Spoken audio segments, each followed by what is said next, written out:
Half girlfriend का जो meaning है सही मायने में उन्होंने समझाया है। हमारे साथ है हाफ गर्लफ्रेंड की star cast Arjun and Shraddha हमारे साथ है। Welcome to ETV both of you. Thank you. सबसे पहले अर्जुन, बिहारी कैरेक्टर बहुत ही टफ था और एक बिहारी कैरेक्टर को निभाने के लिए आपने किस तरीके से अपने आप को प्रिपेयर किया, क्योंकि पंजाबी कैरेक्टर भी आप 2 स्टेट में निभा चुके थे, इस बार क्या प्रिपरेशन की? प्रेपरेशन सबसे पहली चीज़ ये थी कि हम जो कैरेक्टर है जहाँ से वो आता है उस जगह को दर्जा देना चाहते थे, ना कि टिपिकली जैसे पोर्ट्रे हुआ वैसे करें। हम बारीकियों में घुसना चाहते थे, तो उसी की कोशिश की गई है। जैसे बिहार बहुत जनरल हो जाता है, जैसे हम कहें गुजरात, अब गुजरात में अहमदाबाद आता है, वडोदरा आता है, गांधीनगर आता है, हाँ। सूरत आता है, तो वहाँ का उतार चढ़ाव, उठना बैठना, बातचीत, रहन सहन, कुछ कुछ फ़र्क होते हैं।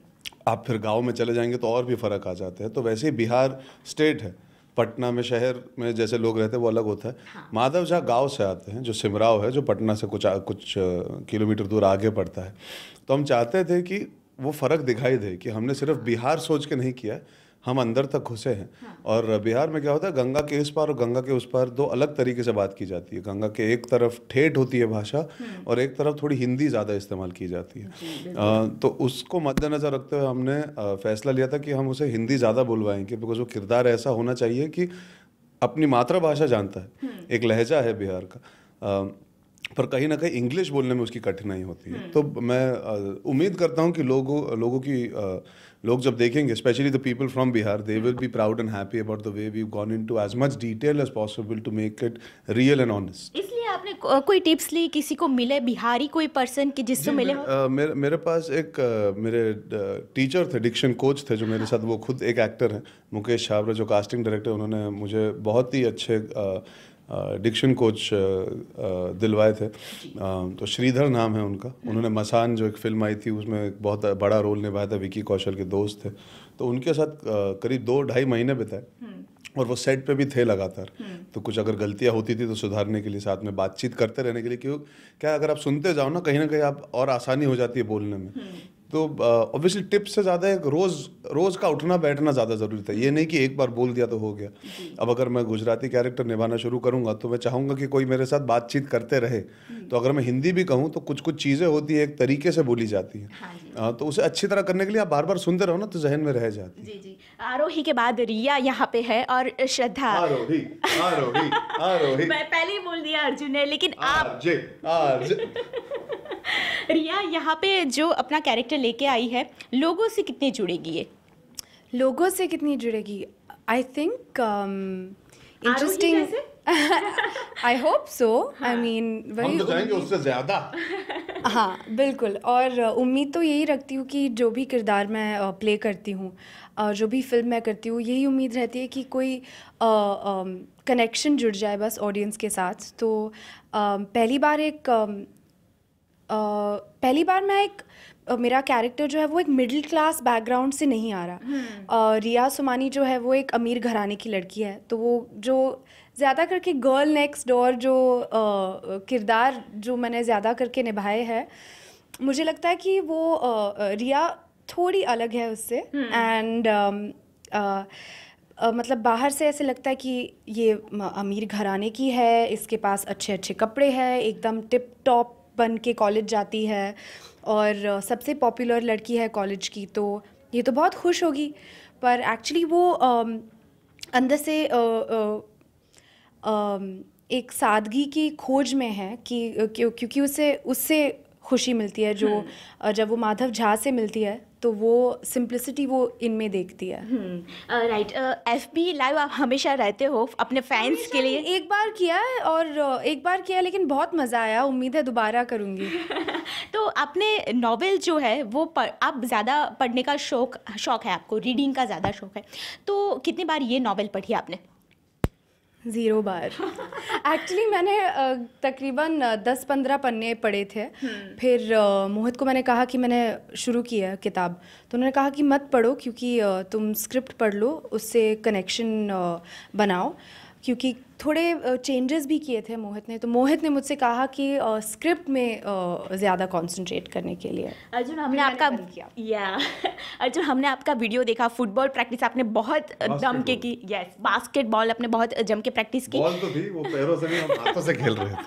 तो ये मूवी के लिए मतलब अपने आप को तैयार करना की और से, तो क्यों, किस तरीके से? देखिए, हम चाहते थे कि बास्केटबॉल बहुत अहम हिस्सा था फिल्म का, तो सही तरीके से दर्शाया जाए। तो me and Shraddha worked towards making sure that we were honest to it. हमारे कोचेस आए अमेरिका से, जो NBA के कोचेस हैं, उन्होंने हमारे साथ समय बिताया। बिकॉज बास्केटबॉल की वजह से रिया और माधव में वो भेदभाव हट जाता है, एक कनेक्शन बनता है, बातचीत शुरू हो जाती है, रोज़मर्रा की ज़िंदगी में एक कंफर्ट आ जाता है बास्केटबॉल के जरिए। So we wanted to be comfortable in playing the sport that would bring us together as characters. So I think मज़ा आया। इन्होंने भी स्कूल में खेला है, मैंने भी स्कूल में खेला है। हम दोनों इस फिल्म के जरिए I think we been able to fall back and love with the sport and enjoy it again. तो I am very very happy that film के जरिए हमको एक स्पोर्ट खेलने का भी मौका मिला। जी, आज का यूथ ये जानता है हाफ गर्लफ्रेंड के बारे में, लेकिन आपने समझाया है। आप क्या मानते हो, क्या डिफाइन करते हो हाफ गर्लफ्रेंड वर्ड को? वेल, हमारी फिल्म का टैगलाइन ये है, दोस्त से ज़्यादा गर्लफ्रेंड से कम। तो वो डेफिनेटली मैं कहूँगी हाफ गर्लफ्रेंड का डेफिनेशन है।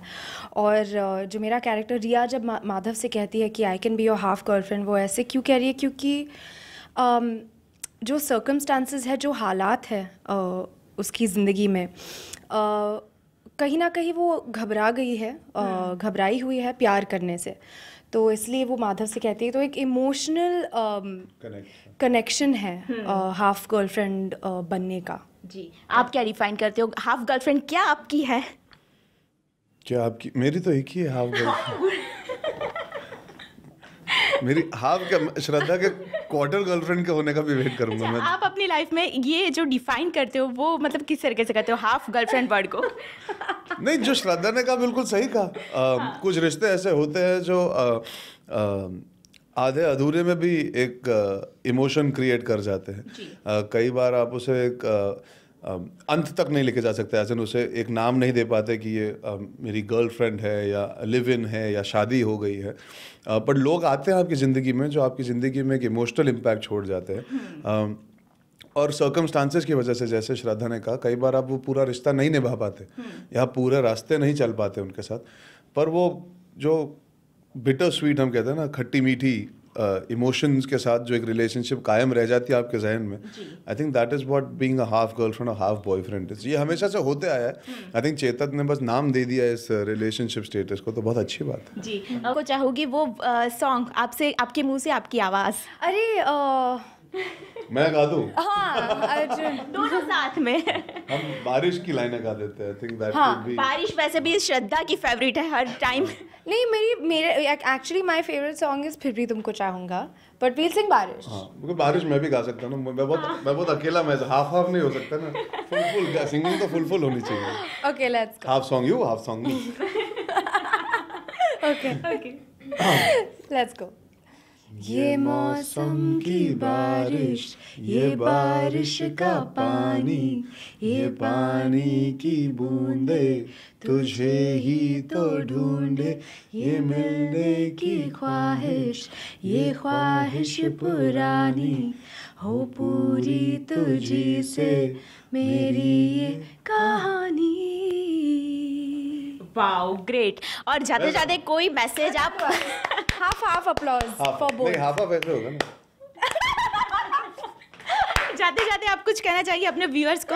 हम जाते जाते ये कहना चाहेंगे कि जाइए और 19 मई को हमारी फिल्म देखिए हाफ गर्लफ्रेंड, आपके नजदीकी सिनेमा घर पे एंजॉय कीजिए। लेकिन हाफ नहीं, फुल फिल्म देखिए प्लीज। और हाफ टिकट नहीं, फुल टिकट लेके।